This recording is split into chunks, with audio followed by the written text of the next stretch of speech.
ఒకటి చెప్తాను ఏమనుకోకండి.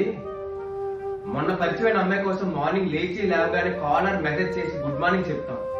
గుడ్ మార్నింగ్ తో స్టార్ట్ అయిన డే బ్రేక్ఫాస్ట్ చేసావా, చేస్తే ఏం చేసామని అడుగుతాం. బ్రేక్ఫాస్ట్ టైం ఇలా కంప్లీట్ అవుతుందో లేదో, లంచ్ కి ఏం ప్రిపేర్ చేసుకున్నారని అడుగుతాం. ఓకే గుడ్, తిని పడుకో అని జాగ్రత్తలు చెప్తాం. ఈవినింగ్ కాలర్ మెసేజ్ చేస్తాం, స్నాక్స్ ఏం తిన్నామని అడుగుతాం.